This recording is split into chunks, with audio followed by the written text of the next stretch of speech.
Alright, so back to this.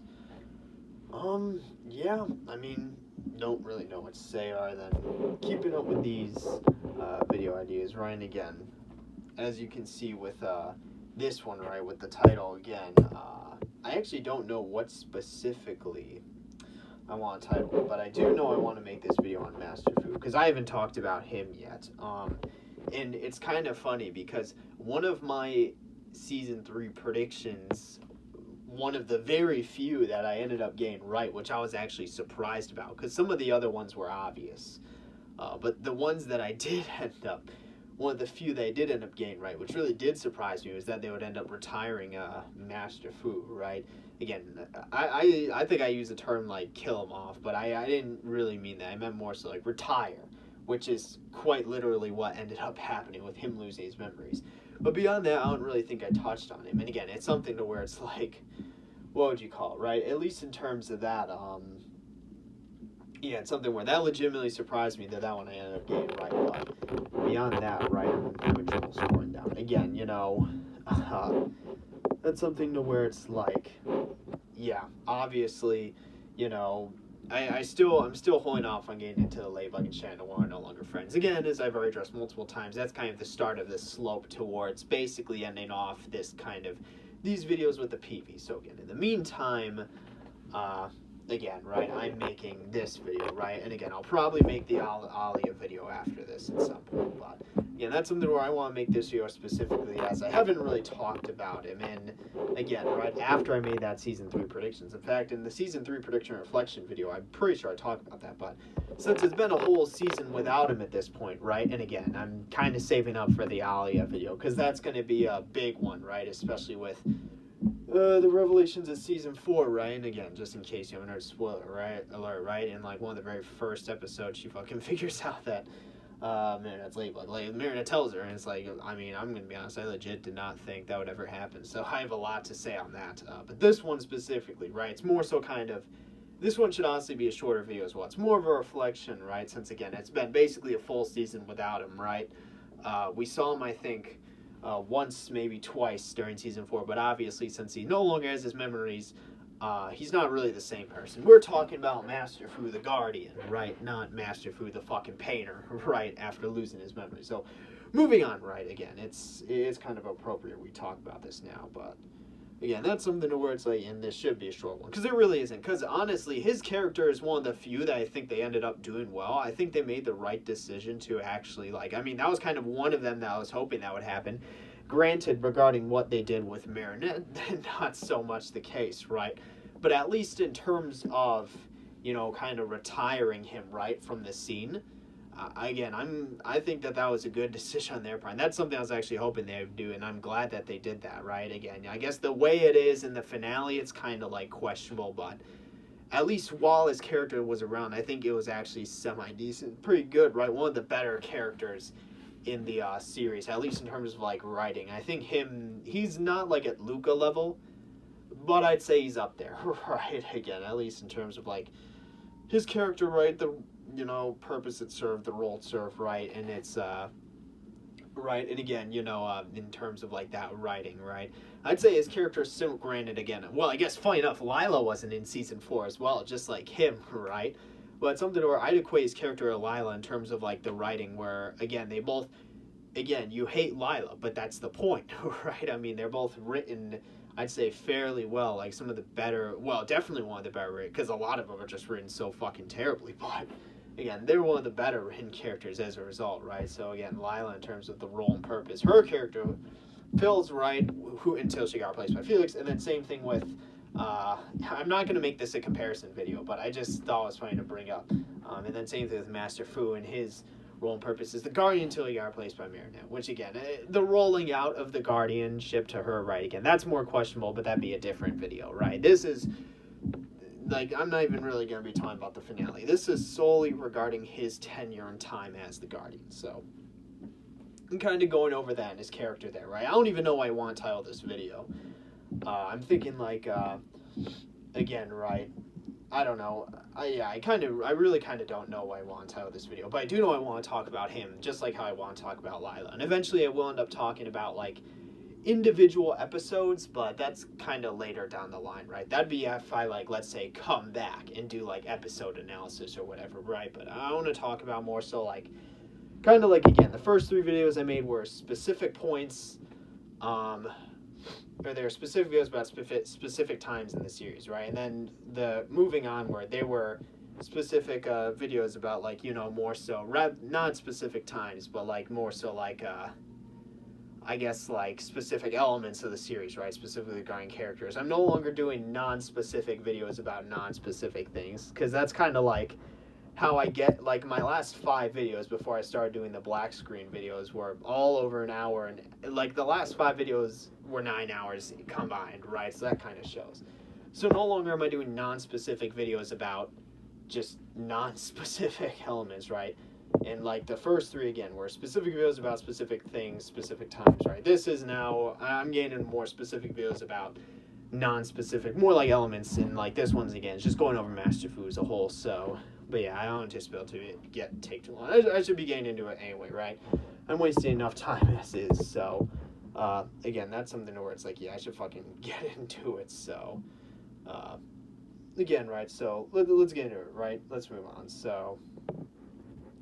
Yeah, regarding Master Fu, so let's kind of establish some background context first. So obviously, the only time he appears in Season 1, or at least the only time where, you know, that's kind of meaningful, is when he actually gives the Miraculous to Marinette and Adrian, right? And that's obviously, you know, he's just kind of literally walking around baiting, right?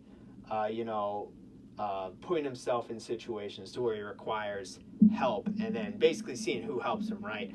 And then it ends up being, I don't even remember the specific situations for each, but it ends up being Marinette and Adrian, so that's how he decided that they end up getting the Miraculous, right? Also, there's kind of this larger, I would say more like broader, more general idea of fate and sort of like destiny, and how ultimately, and this kind of comes more so through his Kwame, right? Ways or whatever.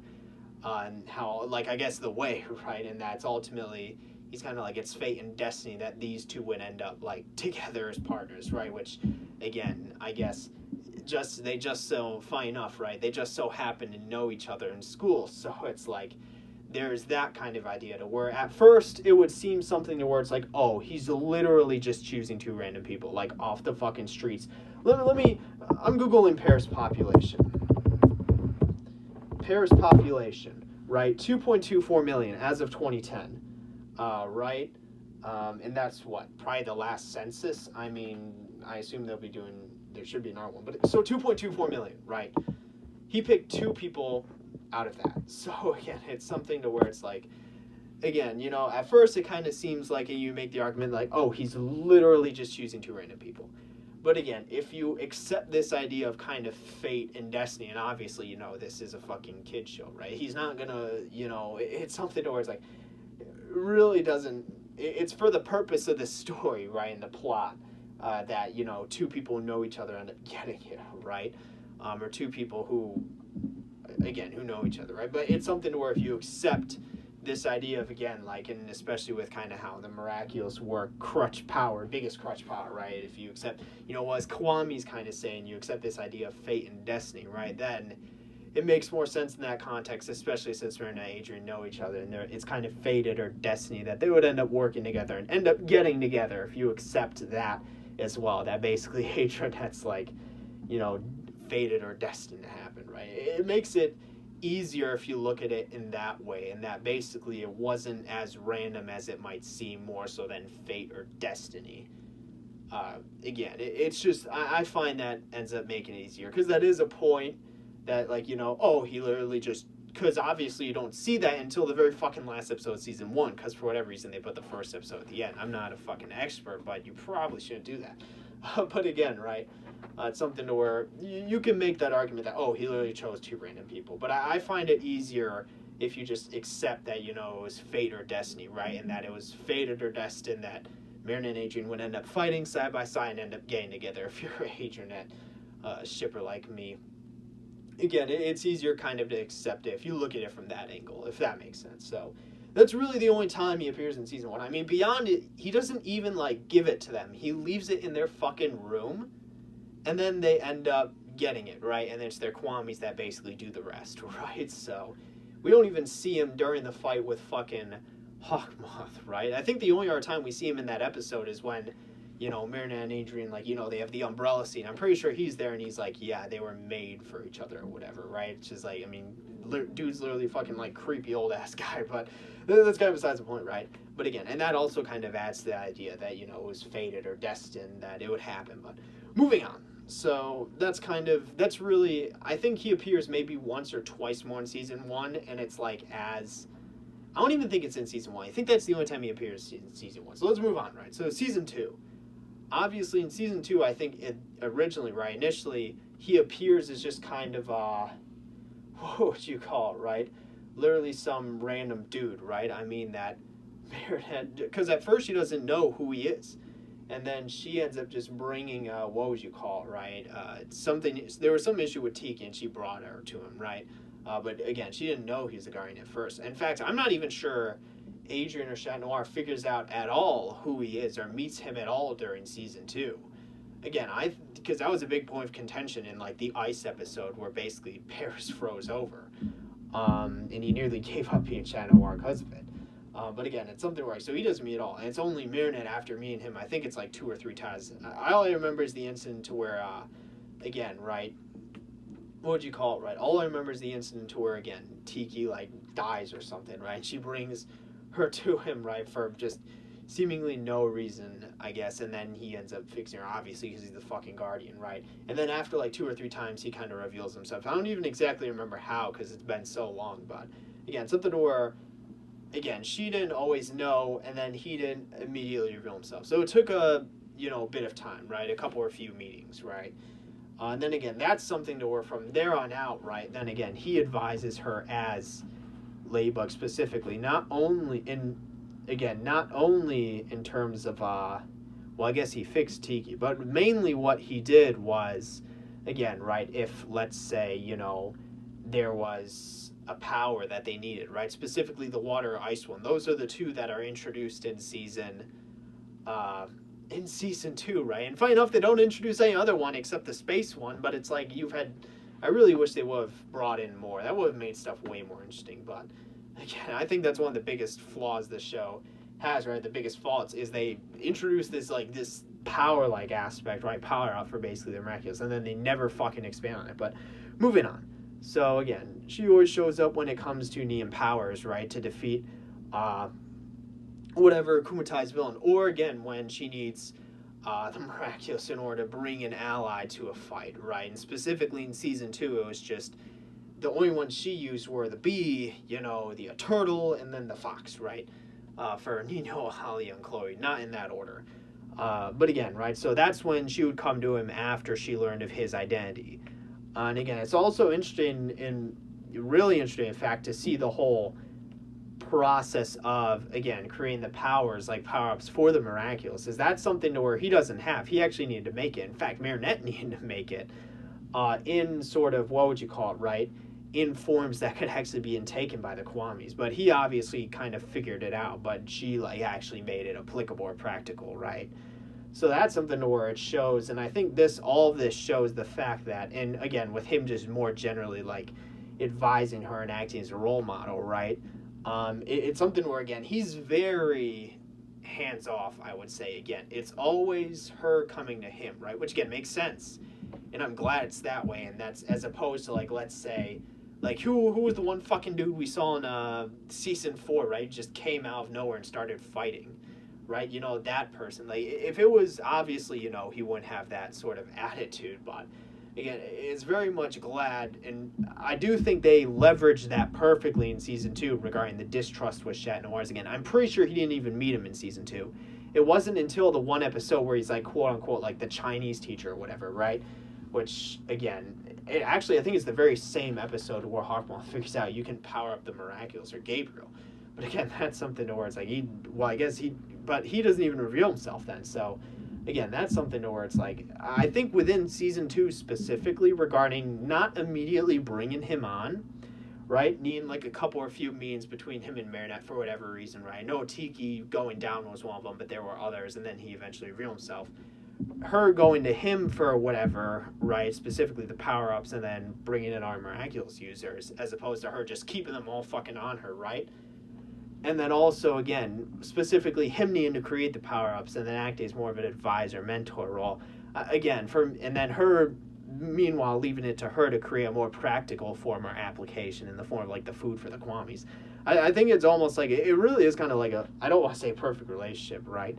Well, I guess the opposite of Gabriel and Natalie, a complicated one, right?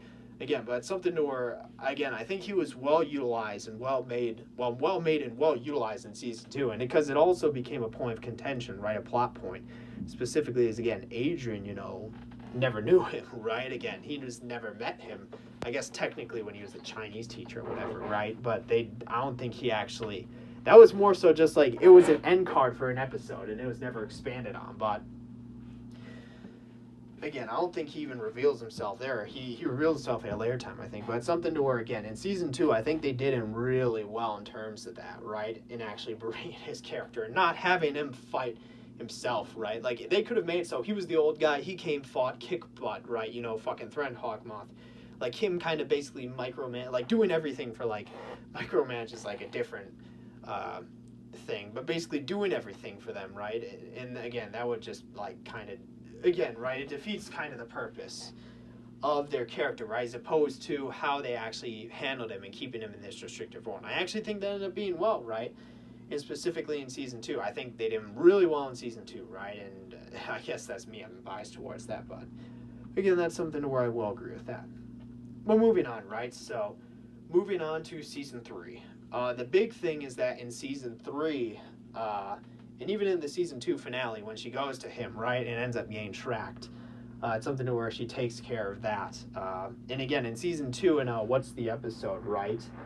The episode where the Kwamis try to call Nuru, right, and then Hawkmoth's using him, and then, shit's gone, kind of shit hit the fan because that was Ladybug and Cat Noir weren't around, like, their Kwamis were there. Again, it's something to where it's like, I really do think he was well utilized in season 2, and I guess I'm gonna pause the video here, right, and then make a second part for season 3, because I actually need to go do something. But yeah, season 3, well, I guess TLDR, I think he was, well, again, I think they did well in season 3, not as well as season 2, but I'll go over that, so we'll go over that later.